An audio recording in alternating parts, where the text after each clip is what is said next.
Hello and welcome back to a brand new episode of Fiskaspjall. I'm your host Alessandra, and today's guest takes a holistic approach to research by working on many different aspects of fish biology, such as fish movement, fish stock across historic times, and even how aliens arrived here in Iceland. So I don't want to waste any more time and get right into it with our guest, Gudbjörg Ásta. But I do want to remind you that if you stay with me until the very end, I reveal another curious fish fact to you.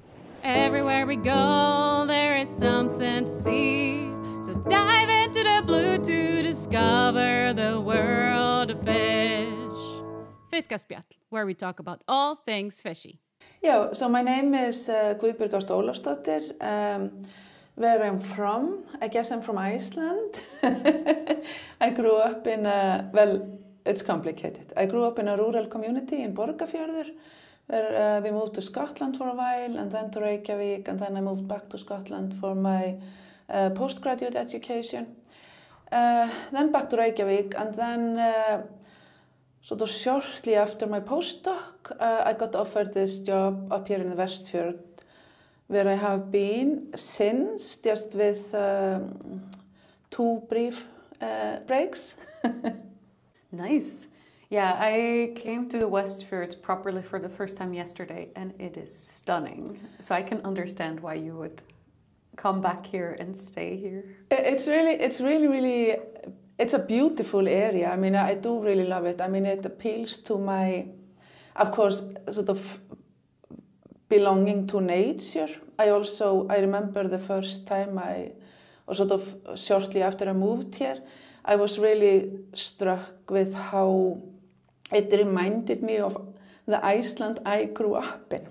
So I think that ended up being a big part of the reason I stayed, or rather why I always come back. I think also from my perspective as a scientist, it has a big enough community of sort of science and research related, so it feels quite nice in that way. And I think that is sort of one of the challenges for building up any higher education or sort of higher research in rural areas. You have to reach that sort of critical mass before it becomes sort of self-sustaining. Yes, and I definitely want to get back into this a little bit more detail. But first off, how did you get to biology and fish biology? Was that always a dream of yours, or was it a windy road?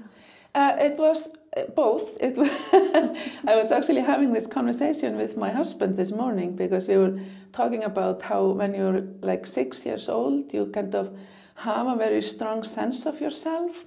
So yeah, when I was started first class when I was 6 years old, we had like this where we could sort of choose to do for this one class.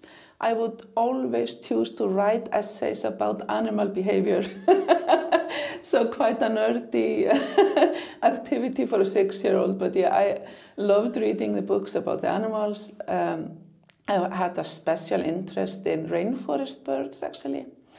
So that was they are pretty. Yeah. Especially in their behavior. Yeah, they had interesting behaviors. They were like beautiful to look at. So a lot that appealed to me.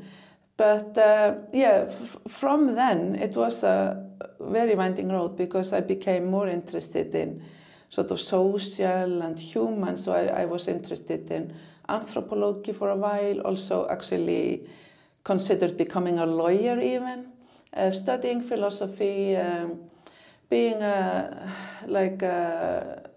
Writing novels. So when I started menntaskóli, I was actually planning to become like a philosopher and write novels and go to live in Paris. I then took a class in physics and fell in love with physics. I really liked it. So then I changed and sort of changed my specialization within the menntaskóli and ended up going into like geophysics and geology in university, but then changed into biology. The first summer after I started studying biology, I got offered a summer position at Hólar.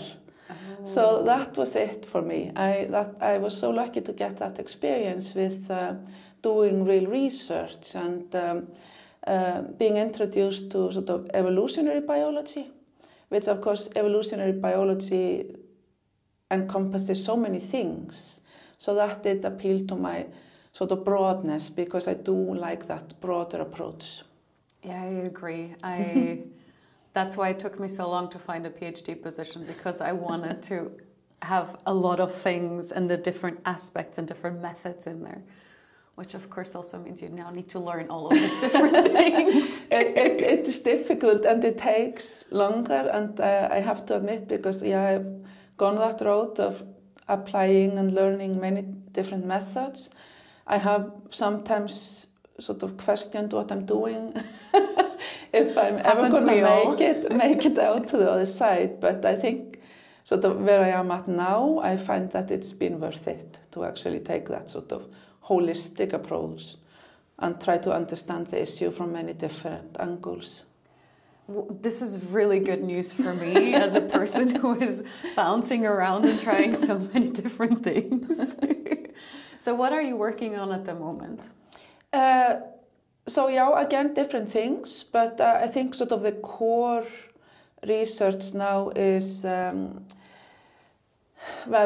guess there are a few big projects. So sort of our biggest funded research is on trying to understand the movement of juvenile fish, specifically juvenile Atlantic cod. So the Atlantic cod is fascinating from that perspective, because of course it has these different migratory types or ecotypes, where part of the species or part of the Icelandic stock is fairly resident, so they never actually leave the shallower waters, whereas they sort of, their whole life cycle from the spawning, juvenile phase, etc., is in relatively shallow waters. But there are other cod that go on these long-distance spawning migrations. The length of these spawning migrations can vary depending on the oceanographic conditions, but they are known to sort of follow the forage fish, for example, the capelin, up north. So that can be north of Iceland, it can be like much further north, just depending on the conditions at the time. So I became very interested in this, partly just because I am fascinated in how variation is maintained within a species, sort of intraspecific variation and differences between the individual fish. But this has huge economic implications, because it's the migratory part of the stock that is likely sort of maintaining the fish stock in Iceland. So the questions we're looking at is sort of how much of this is genes and how much is environment, and can we sort of make sure that we maintain this variation within the cod around Iceland, because there is some evidence that definitely further south at the Atlantic cod distribution, there is a tendency for the resident or coastal forms to become more common, and they are not going to be as good for the fishing part of the story. Why not? So they are, the reason for the migratory ecotype being more fecund is that it's just utilizing a much bigger area.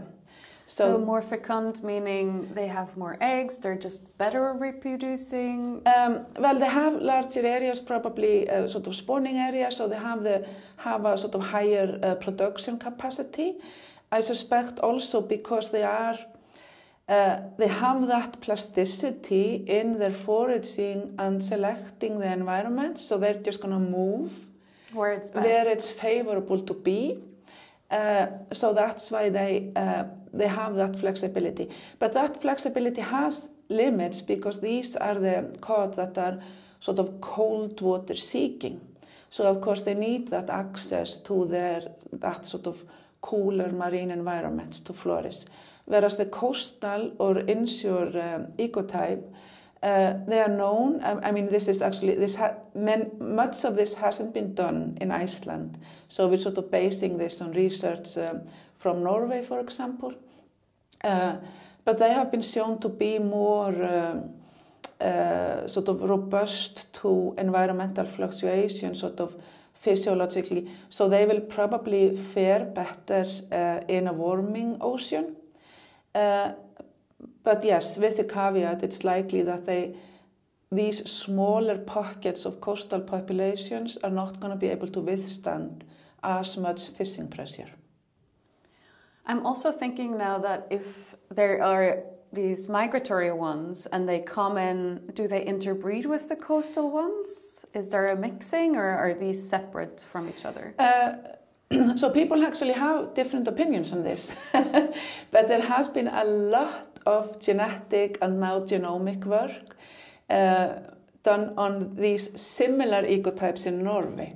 So this, of course, we can sort of transfer this understanding onto Iceland, but not completely, because this genomic work shows that the migratory ecotype in Norway is sort of the forefather. It's of both of the ecotypes we're currently seeing in Iceland. So the divergence between these ecotypes in Iceland is much more recent than the divergence in Norway. So originally they were all roaming, and then some of them decided, good enough, here we stay. Yeah, so there is that flexibility, and that is something I'm very interested in. Of course, there is that flexibility.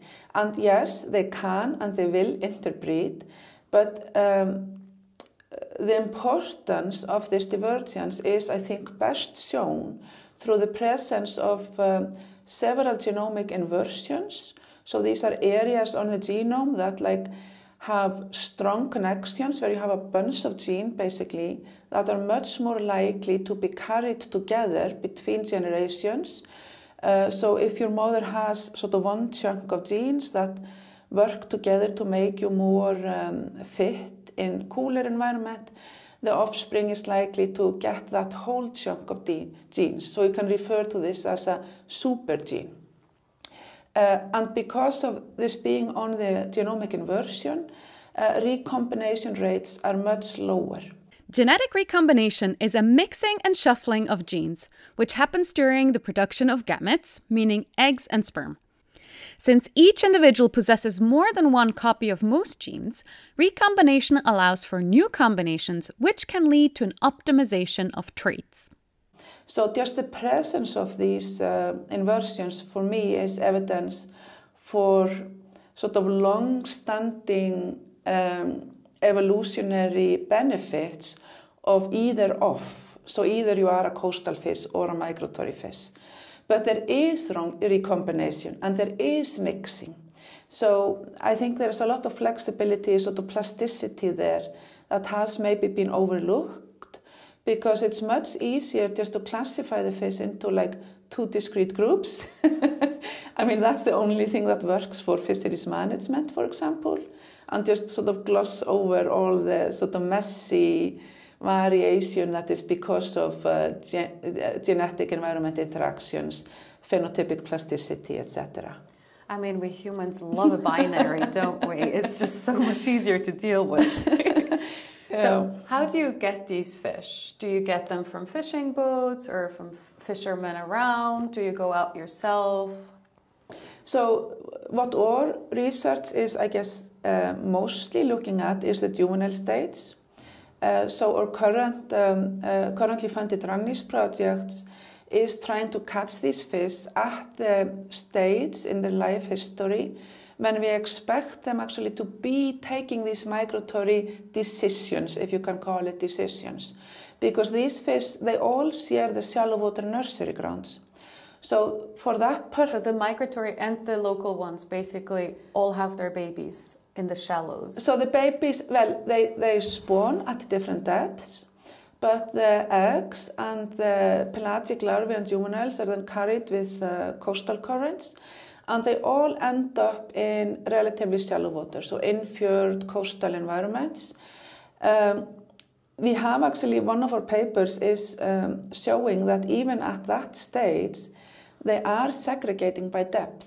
So we're seeing that the coastal zero group juveniles or young of the year juveniles are in the very shallow waters, whereas the migratory or offshore juveniles are at a depth of like, let's say 30 plus meters.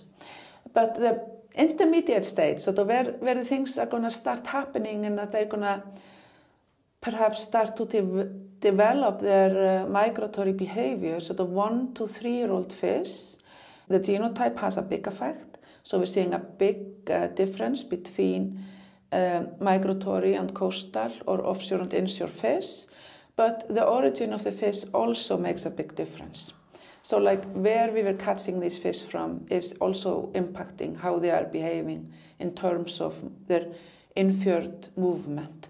And for your question, we are catching these fish primarily just with fyke nets. So we put the nets out.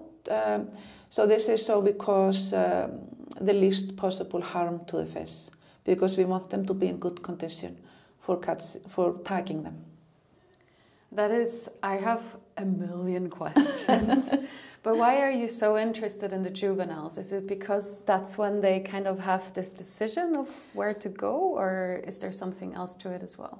Well, it started out really with me moving here up to the Westfjords, and sort of because I had a background in freshwater fish. I did my PhD on three-spine stickleback. I did a little bit of also work with Arctic char. I mean, that's what you do in Iceland, right? Yeah. But I had started looking into Atlantic cod even before I came up to the Westfjords. So when I came here, of course, I was just actively looking into ways how I could use my sort of education and sort of background, but do something that would be very relevant for the area. And the Westfjords are huge nursery grounds for juvenile fish. It's also just more feasible because these smaller fish, they are going to be available to me, whereas for me to go out and try to fish bigger cod, it's much more of a hassle. But that said, the juvenile stage is fascinating. It's critical. It's a very critical period. You have 99% mortality of these fish.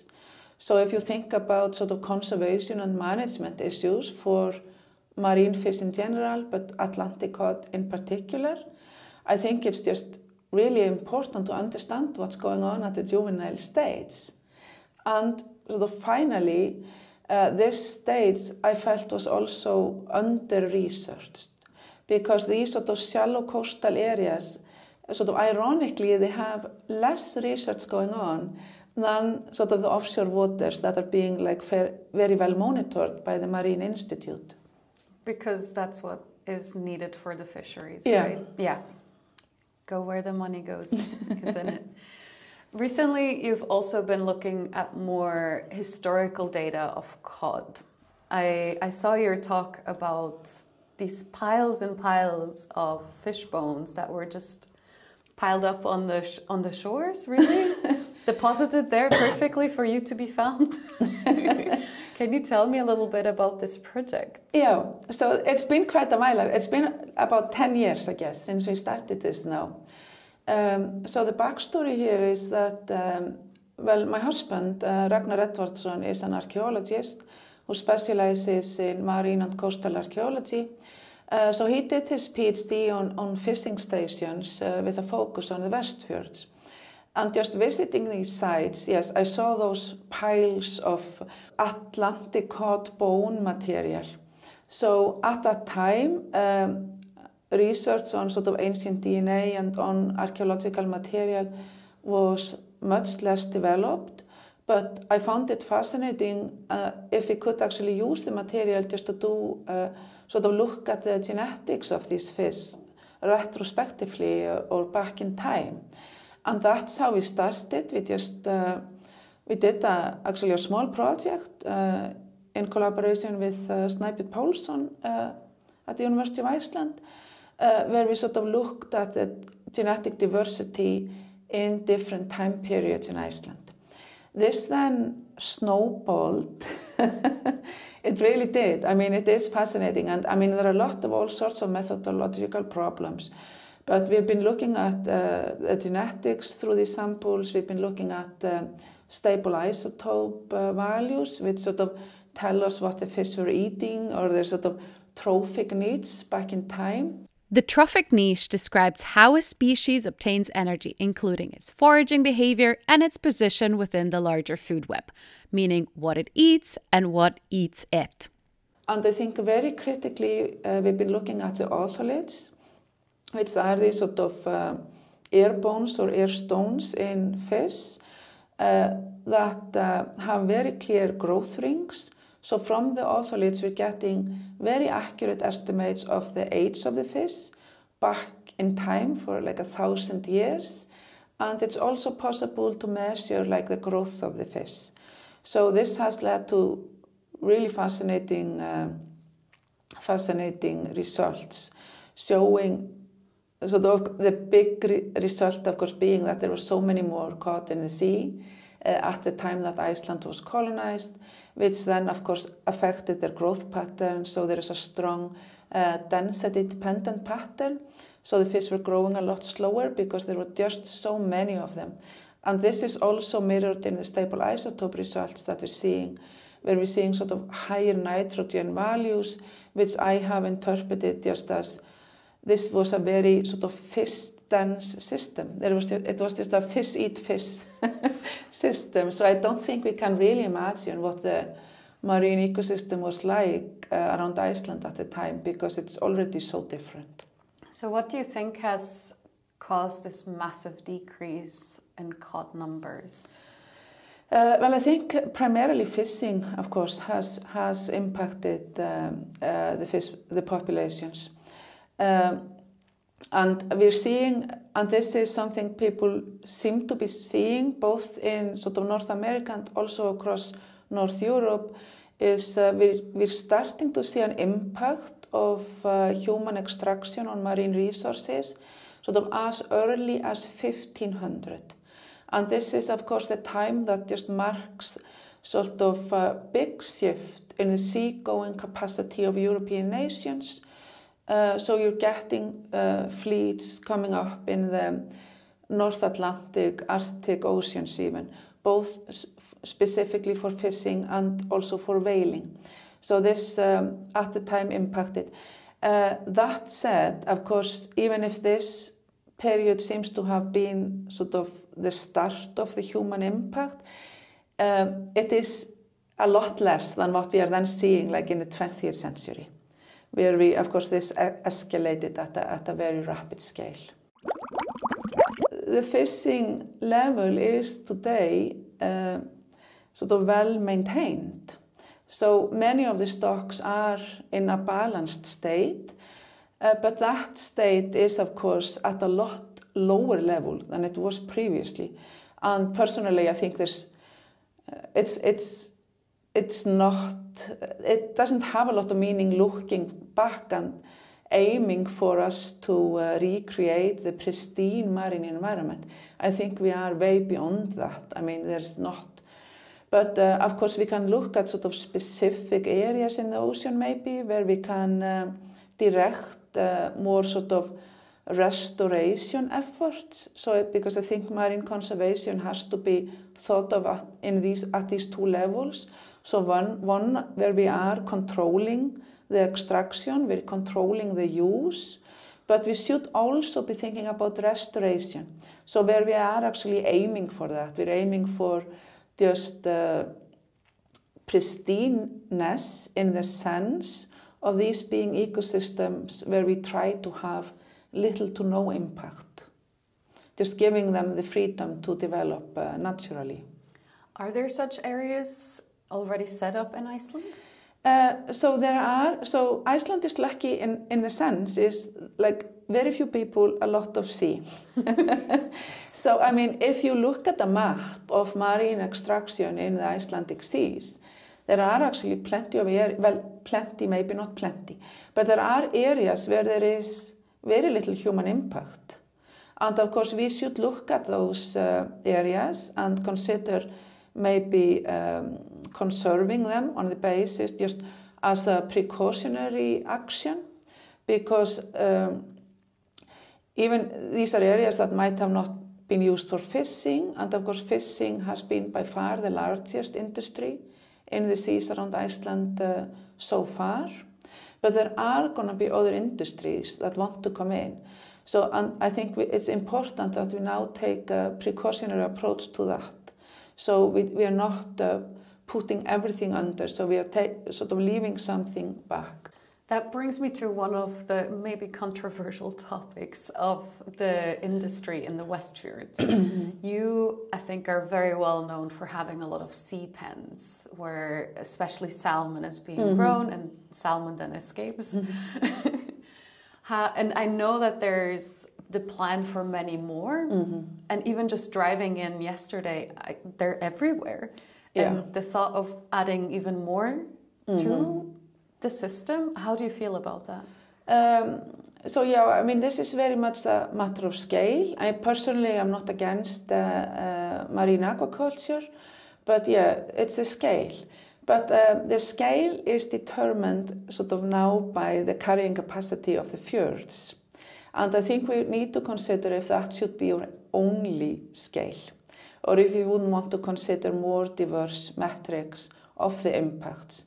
And so this is also very much a matter of how, from which angle you want to look at it, because it's a valid argument that Iceland has closed a lot of its coastal area where sea cage aquaculture is actually banned. But the fjords here in the Westfjords and the fjords in the Eastfjords are unique ecosystems that are not represented in other areas. So in my opinion, we should also make sure that there are going to be some of these fjords that are closed to sea cage aquaculture. And of course, just to name an example, I mean, I would state that Jökulfjörður, sort of Ísafjarðardjúp, which is close to the Hornstrandir Nature Reserve, is such an area where we have a great opportunity to just focus and just take just that small area to the side and say, okay, we're actually just going to leave this site here for nature to do its thing and just see how it develops. In Iceland, we are not far enough in developing these methods, in this holistic planning. We're just not used to it. So there have been some attempts, and for marine areas, of course, we have strandsvæðaskipulag, like the Coastal Planning Act, which the purpose of that, of course, was, among other things, to have this input from all stakeholders. Where do you want conservation? Where do you want recreational activities? Where can we have sea cages, etc.? Another question I had, how are invasive species factoring in all of this? Because I know you've been working with that as well. Another hat that you're wearing. Yeah, invasive species. Yeah, that just literally came into my net. So that's how my interest in alien species grew. It's because we were fishing for the juvenile gadids, like the juvenile cod and saithe in the fjords, placing nets or drawing nets in sort of 0 to maybe like 20 meters depth. And all of a sudden I was just looking at 3 different species, all aliens, in the one catch. Alien species don't always arrive on a spaceship. They are simply species that do not naturally or historically occur in a given place and have been introduced through human activity. So really, if you think about it, we humans are the mothership spreading aliens across the globe. And that sort of really drew my attention to that. I mean, how common these species are now in the marine and coastal waters. And that triggered a project which started out as a master's project on the European flounder, and this was Teresa Henke, who first did that master's, looking at just what we were catching, sort of what triggered the question, which was European flounder juveniles and their overlap with placed juveniles at nursery ground. But I was extremely lucky in that Teresa became also very, very interested in the European flounder, how it came to Iceland, and through her interest and through her sort of incentive for that, she developed a PhD project sort of looking more at the social side or like the human dimension of this, where she did this in collaboration with the recreational fishermen, sort of the anglers. And I think this was a fascinating project because not just specifically to document the European flounder distribution and its impacts in Iceland, but as a methodological exercise, because we were seeing the flounder as a case study to show how the monitoring in Icelandic ecosystems has this big gap, which is basically the coastal waters. So, and that is where the flounder is. So the flounder is actually rarely coming in the surveys of the Marine Institute because they are just a little bit deeper out. It's also less likely to come into the sort of more sporadic surveys for freshwater, as it goes into freshwater, yes, but that's not its sort of main home. So yeah, I think we could use the flounder as a case to show how we need to fill this gap, both just geographically, but also just in our management and monitoring network. So there's still a lot more work that needs to happen, especially in the coastlines, is what I'm hearing. I think so, yeah, I think so. I mean, there are surprisingly few people that are doing active research. In many ways, it's much easier to do research in the coastal waters than it is like offshore. So I think a lot of us could step up here. It's a fascinating environment. It's so diverse. That's what I loved actually coming from freshwater and into this environment. Just the diversity is so high on all levels. Of course, the sea is just so much more changeable. You're getting currents, you're getting like different like salinity, temperatures, everything sort of resulting in that physical environment. But also there are just like so many interesting species to look at there. So I really encourage people to think about that as for their maybe graduate projects or as a career even. But it's also something we really hear like at the center in Bolungarvík. We've been really looking at sort of building up both expertise but also technological abilities to do more research, because I think the future is going to be in getting more sort of automated research. So we don't have a lot of money. I mean, nobody that's doing research has a lot of money.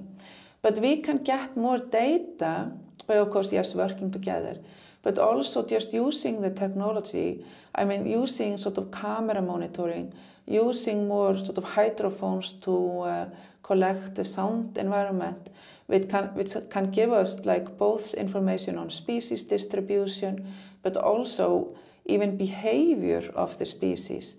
So the hydrophone, I'm sorry, I know from like whales and stuff that there you can even sometimes identify individuals, but how do you do it with like different fish species? I don't think of fish as being very vocal. Yeah, so I mean, it varies species to species. Many fish species do give characteristic sounds. So, but this is a lot of work, and I don't have a lot of experience on it. But I know, I mean, you can hear distinctive cod sounds, for example. Sort of just to give an example where I think this could be beneficial for fish research is for documenting spawning migrations. Because there you have sort of big groups of fish that are migrating, coming into the spawning grounds, and we know that the sounds that the cod produce during the spawning season is quite distinct. So this could give us like an opportunity to get sort of timing of spawning in different areas around Iceland, whereas that is something that is just not feasible to do with fisheries service, because we can't be out there like every other day or like even every week. It's just you go once and that's it. So I think by utilizing technology, it can really help us fill these sort of gaps. Specifically, maybe, yes, for sort of broader time resolution, and for winter ecology, which is something which is often just more difficult to do up here at the latitude Iceland is. Yeah, it's the same with the stickleback in Mývatn. We know nothing about winter because it's frozen over. It's really hard to do anything. So you are also the director of the Háskóli Íslands Research Center here in the Westfjords. So why do you think it is important for higher educational facilities to be present in these rural areas? Yeah, so I think sort of by sort of the regulate or like how the research centers specifically, if I just talk about the University of Iceland centers now, it's really providing a window for these rural communities into the academic, into the university environment. And I actually think this works quite well because of these centers being placed in these sort of smaller communities, it's actually quite easy to get to know us. So I think also just our presence, it just increases the diversity of the jobs that are being done in these areas. And I think that is important just as an example. I mean, to the kids, for example, that grow up here, they see, okay, there are actually different jobs available, different jobs that you can train for, you can educate yourself for. And something I also think is important is that they see, and these jobs can be done here. It's not that you necessarily have to leave. Or rather, I think like we should all leave and expose ourselves to different environments. But yes, you can then choose to live in a place like this. But from the other perspective, from the perspective of the researcher, I think a lot of the work that we have done here would not have been possible if we had been based in Reykjavík. And that is just the practical side of it, is that we are living in our field site. So I think what we are really offering, and I think this is maybe not highlighted enough, because I think worldwide field research is really, there's less and less field research going on. And if it is, it's this big excursion where you need to travel really far. Yeah. And I think university students have less opportunities to be exposed and to be trained in field methods. So I think this is something we really have to offer because we are really living at our field sites. So it makes all of this just a lot more easier. And this, of course, goes for the center, but it's also, I think Hólar is actually a great example of this, which is showing like all the sort of good field-based research you can do just by basing the people somewhere different. Are you up for a little quick fire round of either or? Yeah, let's go ahead. Freshwater or marine? Marine. Fieldwork or lab work? Fieldwork. Coffee or tea? Coffee, no question. Summer or winter? I think I'm going to say winter. Big international conference or small national conference? Small conference for sure, yeah. Then what is your least favorite part about being a scientist? My least favorite part?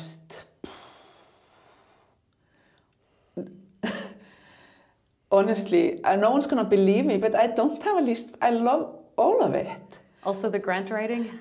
That's my favorite part. Oh, really? Yeah.